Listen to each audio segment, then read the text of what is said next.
Bien, donc nous allons voir donc, le diagramme numéro 2 qui consiste à tracer l'évolution des vitesses moyennes par cercle ou par portion de cercle. On va voir ça plus en détail.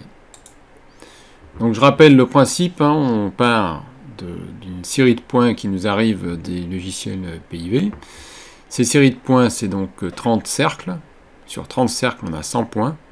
Et sur chaque point, donc si on le voit ci-dessous, et sur chaque cercle, on a donc 100 points qui sont répartis.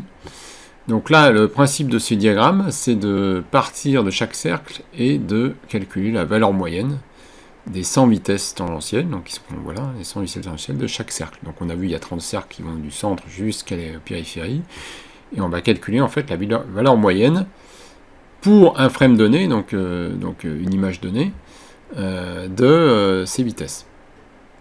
Alors, ensuite, si la représentation utilise, par exemple, dit je veux voir les 25 frames par 25 frames moyennés, eh bien on va prendre la moyenne de ces moyennes. C'est ce qu'on va voir sur ce diagramme. Donc par exemple ici, on regarde les courbes sur les cercles 26 et 27, qui sont les cercles qui sont à la périphérie du mobile.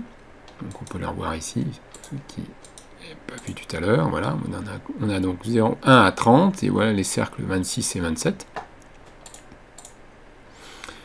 Donc sur ce diagramme, qu'est-ce qu'on voit? D'une part, l'axe des temps, avec donc les 0 à 120 secondes, qui est notre durée d'expérience. On retrouve une vitesse de rotation en degrés par seconde, c'est la vitesse de rotation instantanée. Donc cette vitesse de rotation, c'est la vitesse moyenne sur les cercles, hein, donc sur chacun des cercles. Et là, on va retrouver donc là, une courbe rouge qui correspond à la courbe du mobile. Donc on voit que le mobile est à l'arrêt, moyennant des tout petits mouvements, et démarre ici, voilà. Et puis se ralentit et s'arrête ici. Et puis donc on trouve les courbes des cercles 26-27, donc à la périphérie du mobile, qui, elles, représentent la vitesse des flux. Alors sur ce diagramme, on est sur un moyen-âge sur 25 frames, donc 25 images.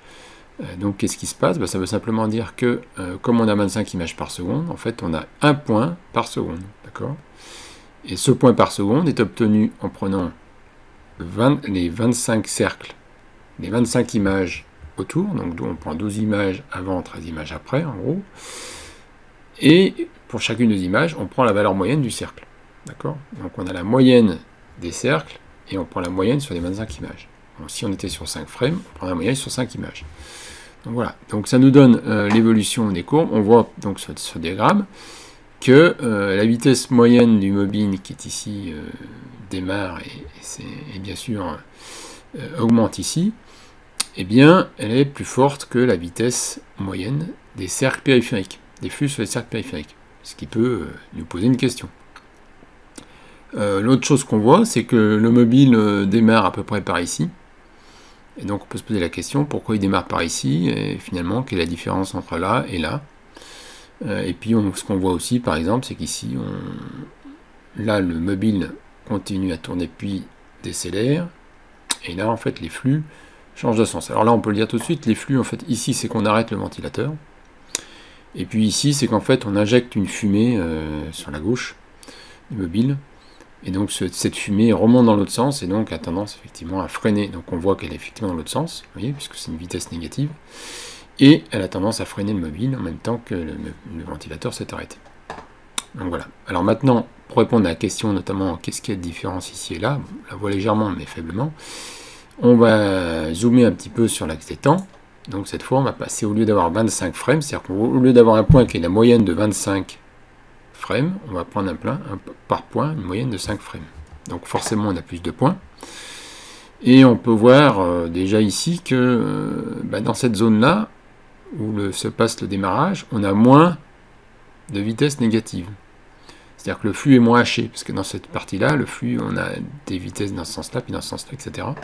Donc là, on voit qu'effectivement, on a moins de vitesse négative, donc forcément, la moyenne est supérieure et les mouvements sont moins cassés, ce qui peut expliquer donc le démarrage du mobile dans cette zone-là. Par contre, on peut se dire, mais comment se fait-il que les flux vont à cette vitesse alors que le mobile va à cette vitesse?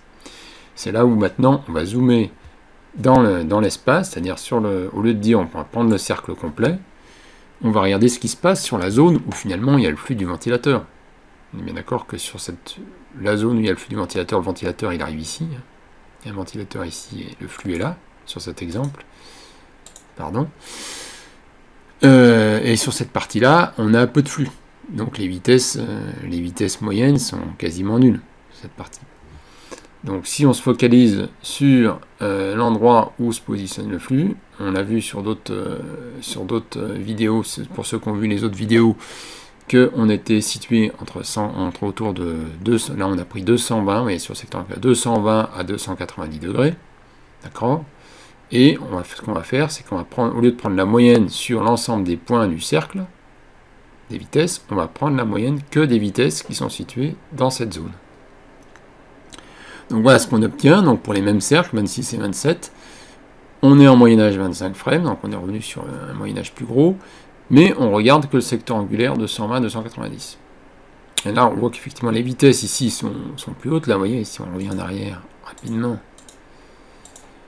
on voit qu'ici les vitesses, on était à peu près à 3-4 degrés par seconde, hein, environ, hein, puisque là on a 5. Alors qu'ici, on est situé à entre 5 et 10 degrés par seconde, et même des pics qui sont largement au-dessus. Et on voit qu'ici, donc là, on a effectivement cette zone où il y a beaucoup moins de négatifs, puisqu'en fait, on est largement positif, on n'a pas de vitesse qui sont en dessous de 3. Bon, là, toujours pareil, dans une vision 25 frames. Et puis on voit qu'ici, on accélère, l'accélération du mobile jusqu'ici, qui correspond finalement à une montée des flux. Donc ça semble assez cohérent par rapport à la mécanique des flux qui se positionne autour du mobile.